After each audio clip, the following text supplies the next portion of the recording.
Hi, my name is Debrah O'Brien, and I'm a yoga instructor at Red Pearl Yoga in Fort Lauderdale and a couple other studios in the area. I teach Vinyasa style and a Yin Yoga style here at Red Pearl Yoga. And Yin Yoga differs from the typical style of yoga that we know, which tends to be yang in nature. So if we look at the concept of yin and yang, it gives us a little bit of perspective on what yin yoga might mean. Yin, as opposed to yang, is cool and downward moving, kind of dark. It is the back of the body as opposed to the front of the body in perspective. The left side of the body represents the female energy and the yin energy, whereas the right side represents the male and the yang energy. Yang energy focuses on musculature, on heat, on building and stretching muscles through heat and through creating heat in the body. You release the rubbish and you release the toxins in the flesh. Yin yoga, we start off with cool muscles, keeping the muscles tighter, letting the stretch go beyond the musculature into the connective tissue on either side of the muscle, in the joints, around the spine. So if you envision the entire body and all of the musculature underneath the skin, all of the bones that connect to one another, everything is connected with connective tissue, cartilage, fascia, and it's all a network of kind of little tubes. There are theories that say the meridians of the body run through the connective tissue. The meridians are the lines of energy in Chinese medicine, and they move energy through the body, and kind of points in the body represent different areas of the body. So by accessing the connective tissue, we're quite possibly facilitating movement of energy in the body as well. The way that Yin Yoga works, and the three principles of Yin Yoga that I've come to know through my studies, are holding a posture for a period of time that seems longer than usual, maybe 4 to 5 minutes, maybe 7 to 10 minutes, depending on the severity of the posture. Beyond that, we look for the edge of resistance in a posture. So that is somewhere between, I don't really feel anything, and ow, that hurts. That edge of resistance brings us to that place where we start to be able to recognize the difference between overall sensation, intensity, pressure, and real pain, which feels more like a stabbing or a pinching. And it's very hard for the average individual to kind of tell the difference. So I find that this second principle really brings us to a place where we turn this practice very inquisitive and kind of connect with our perception of what pain is. The third principle is to find stillness in a posture, and that means not fidgeting, not letting the brain be very active, quite possibly just focusing on a single point or focusing on the breath. In all yoga, we focus on our breath, but specifically here, we don't put a lot of energy into shaping the breath. We try to work with the natural movement of the breath. At the beginning of a yoga class, depending on the temperature in the room, I'll often start with simple breathing exercises, bringing you through a 3-part breath, extending and kind of contacting the very top and the bottom of the lungs, really connecting with diaphragmatic breathing. If it's very warm in the room, I'll often use a pranayama called Shatali breath, which looks like this. And what it does is it cools the roof of the mouth, which then sends a sensation of cooling throughout the body. It's performed by sticking out the tongue and rolling in the edges, drawing the breath in over the tongue, then pressing the tongue to the roof of the mouth, holding the breath, and then slowly letting the breath out through the nose. It looks like this.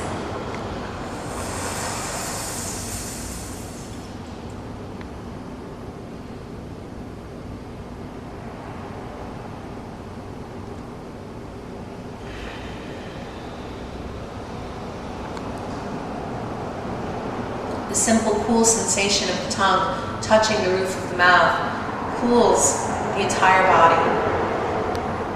And then you're ready. So after we center in our breath and we move through, moving into our first posture, we start to look at our props. Here we have 2 different size bolsters. A bolster is essentially just a pillow that is sturdier in nature than an average pillow and has kind of a shape that works within the curves and the length of the body, able to support the length of the spine or to support the curves in the spine. You can use a bolster in various ways to support the body in a forward bend or a back bend, to maybe use it in a forward bend underneath the fingers in an average yoga class to give a little bit of space. But here, most of our postures are done on the floor. We also use blocks to support the body, maybe as an extension of the arms in a lunge.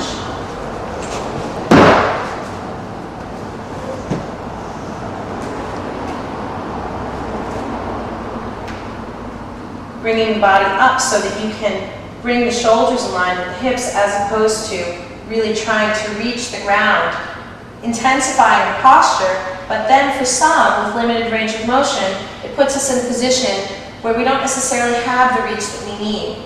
So the props are here to work as an extension of the body, to support the body through any areas of tension that we need help with. I'll start off by showing you a simple supported back bend that has become my favorite and a favorite of my students. The feet come together in Baddha Konasana. The knees part. The bolster comes right up against the booty. Very technical terms in yoga. I like to use a strap here because it helps to encourage the pelvis to stay upright. Every body is different. And in Yin Yoga specifically, or at least the way I teach, I try to focus on helping people find their unique shape. We place the loop over the head through the arms. It's nice to have the tail pointing away from you. The strap comes along, not the spine, but the top of the hips, and then comes across the front of the feet, creating some tension between the hips and the feet. Pointing the tailbone back sets us up so that our pelvis is sitting straight up. Anytime we work with the spine, I like to lengthen first. We've got somewhere to go, so I'm going to push into the bolster, lengthening through the heart, feeling the ribs and the shoulders pull up out of the hips, and I'm going to keep lifting as I slowly lower back. The strap is keeping the pelvis slightly lifted and tilted forward so that we create more traction as I come into this supported back bend. I'm going to let my shoulders and my arms roll out. Here, the amazing part about this, and it feels amazing, I promise you, is that we get to open through the front of the body, practice a back bend, but in a supported way where we need no musculature to maintain this posture. We get the benefit of lifting through the ribs, opening through the intercostals of the body, and there's so much dense tissue in here, right in between those ribs. The benefit of creating some space between the hips and the ribs, in that area where we guard and protect all of our vital organs. The shoulders open and roll back, and the shoulder blades push up against the back of the ribs. In a Yin Yoga class, you'll often receive many, many adjustments. So I might come up behind you and place my arms and my hands underneath your shoulders and pull back and down. Or I might come and place my hands on the insides of the thighs, intensifying the external rotation in the hips here. So not only is this a nice supported back bend, but it's also a really nice way to open the hips gently. If there was any pain in the knees here, you could extend the feet outward just slightly, or you could do this without a strap at all.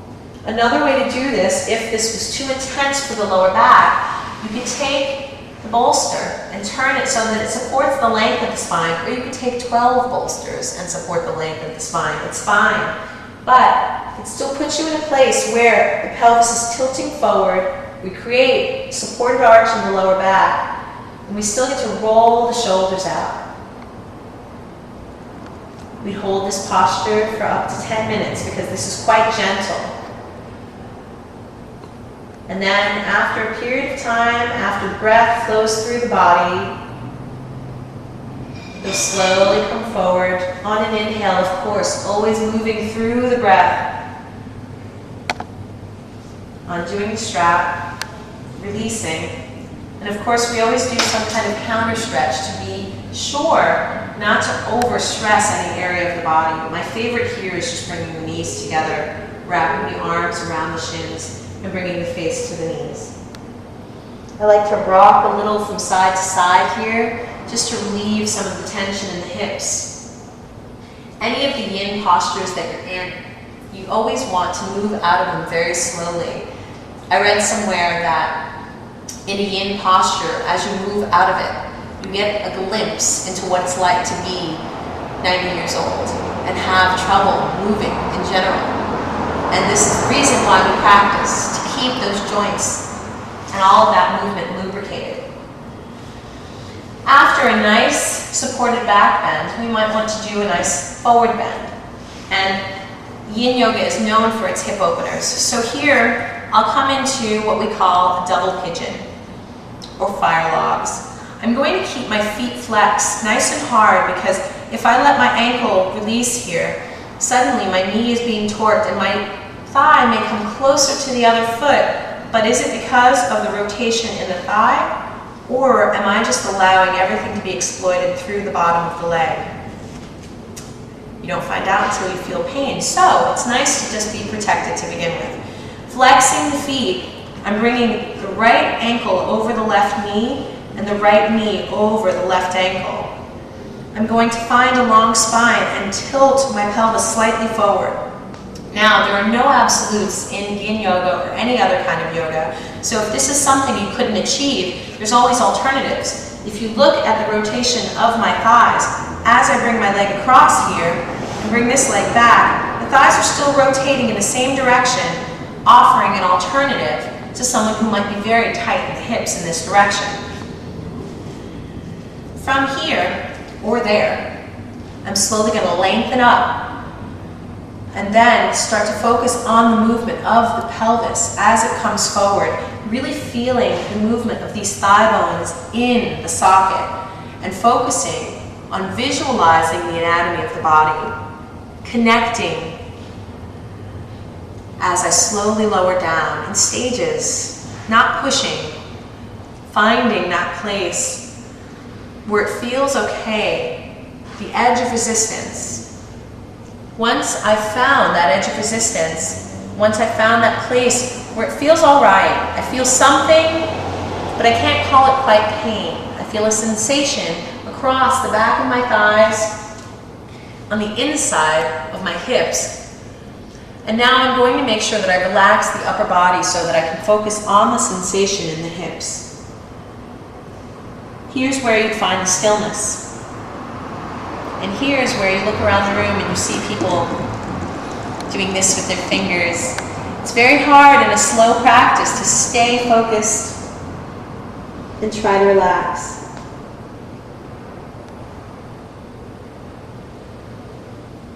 After some time, an inhale will slowly bring us up, lengthening. And of course, you do the other side. But for the purposes of this, we'll just move on to something fun. Another favorite of mine that I think is not often enough used as an alternative to downward dog in an average class, we'd call puppy stretch. And it's essentially downward dog on the knees. So you get the feet tucked under or flat right behind the knees, but if tucked under, it gives you a little place to go, a little bit of a boost and a little strength and flexibility. You can have your bolster available, but you don't necessarily have to use a prop. It's your tool that you can use to support you. The hips are right over the knees, and slowly the upper body starts to extend forward and reach out through the shoulders, releasing the heart toward the ground. Now for me, I have a very flexible spine. So here I can go really deep. But that's what feels good to me. And it's a perfect example of being able to find your own expression. So for someone else, they might prefer a bolster. If they had limited range of motion in shoulders through the latimus dorsi, it's very typical for people to be very tight in the shoulders. So you can use a bolster here. Notice how it takes my chest just slightly off the ground, enough that the angle in the arm decreases. And you relax. This is also called Anahastasana, which means the heart melting pose. So as you lie here, each inhale lifts through the hips, and each exhale melts the heart down further toward the ground. This is fantastic for stretching through the upper back, opening up the side of the body, creating some space to perform some more intense back bends. There's an arch in the lower back here that you often miss in a downward dog, but here it gives you the length to settle in and relax.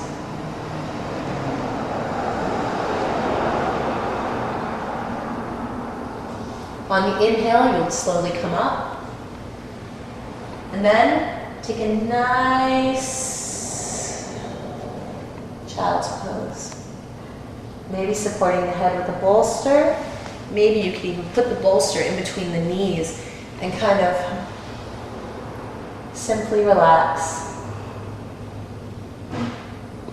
Yin Yoga is often compared to restorative yoga, and the simple difference is that in Yin, we're focusing on creating an opening in the body. We're restful, but we're not focusing on restoring. We're focusing on gravity taking over to lengthen and elastify, is that a word? Work on the elasticity of the joints, of the connective tissue. A fabulous twist, which, because we always want to do all 6 movements of the spine, forward bending, back bending, twisting from side to side, and of course a side stretch. But one of my favorite twists we call cat pulling its tail. And you start off lying on your back. As with any other twist, you're going to wind up bringing one leg across. So you want to get set up so that you can get the bottom hip right underneath the top hip. For most of us, you're going to have to use a strap on the top leg. This twist is fantastic because it puts us in a place where we experience a twist, somewhat of a back bend, a bit of a thigh opener. So as the leg comes across, I'm trying to keep my shoulders on the ground, but I want to be very gentle with myself. I'm going to put the strap on my right foot and keep my left hand as close to that strap as I can and extend the right leg across. The left leg is going to come back and around, and I'm going to grab onto that leg with my right hand. I'm going to adjust and see if I can get both shoulders on the ground. For myself, I actually don't need a strap. I can just grab onto the foot and draw the leg across the body. So as you can see here, there's an arch in the back that's created. I'm stretching through the front of the thigh on the left leg intensely, and I can draw that thigh back. But I don't really have to use any musculature to achieve this. To complete the twist of the spine, I turn my head toward the right in opposition of the legs. And then you relax, or at least you try to. These postures help us open, but by no means are they the most comfortable thing you'll ever experience. It takes a lot of work to really find that place where you can honestly say, I'm comfortable with this. I'm happy in the direction this is going. I can deal with this level of discomfort and sensation. And that's where I'm at. I can lie here and smile. Don't get me wrong, I feel it through the back of my hamstring, the front of the thigh, but it's tolerable, it's acceptable. And focusing on the breath, here you can intensify this by drawing the belly button into the spine and trying to draw the right rib cage across. Turning the head, but trying to consider that we'd like to twist the spine but not bend it at the same time. Once you've stayed here for a little while, you'll slowly release.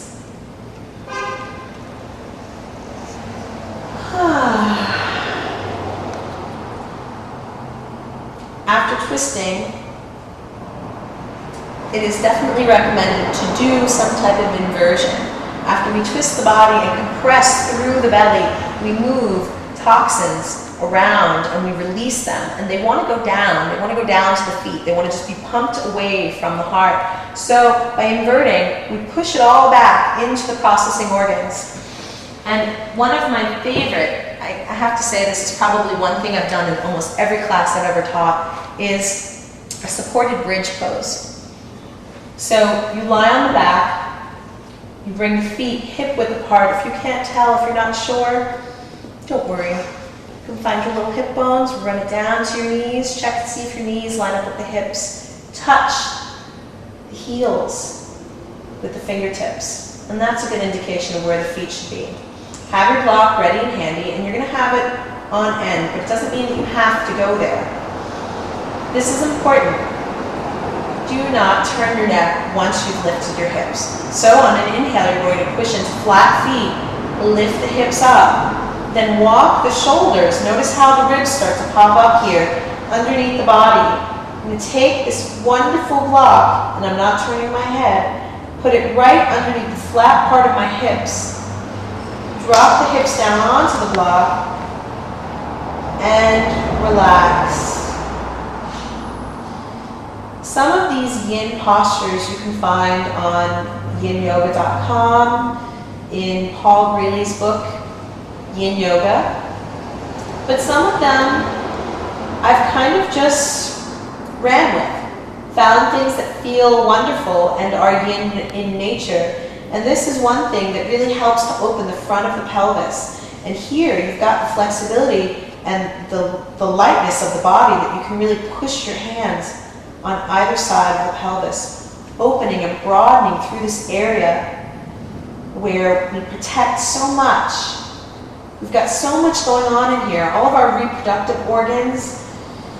It may not be important to some, but our instinct is to protect, to close down.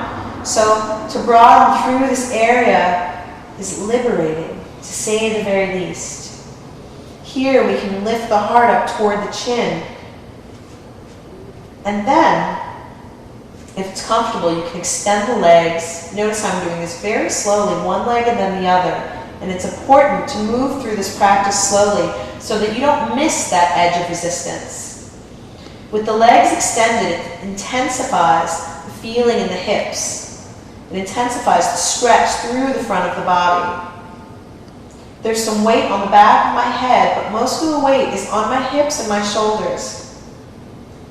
I'm starting to feel heat along the back of my body, but I'm not really working at all. I'm slowly going to bring the legs back in, and here's a really great place to do a nice supported inversion where we can drain the feet of all the toxins. In my classes, I often ask my students to take big inhales through the nose and to let it all out with the mouth. So here, I'm going to inhale up into my toes, and I'm going to feel the liquid moving down into my body.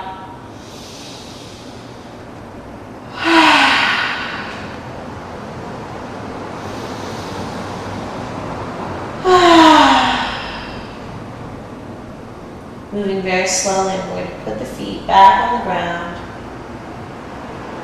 On an inhale, I'm lifting the hips, removing the block. And as I come down, remove the shoulders under the body, turn the palms up, and I'm going to just stay with a neutral spine for a second. Feeling the mat and where it touches the body, and noticing the space where the body is not touching the mat at all.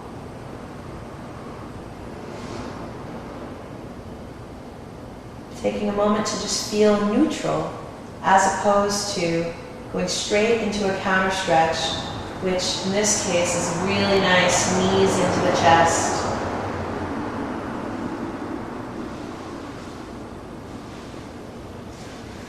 At the end of each of my classes, I share an ancient chant called the Gayatri Mantra, which the general gist of it in English is asking the universe to illuminate you with light and to give you intelligent guidance in your life.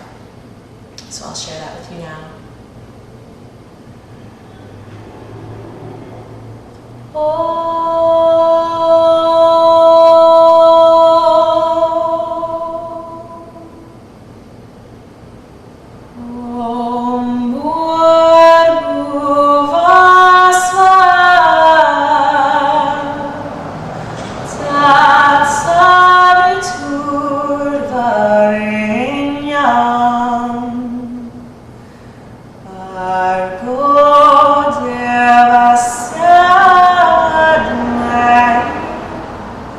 Dear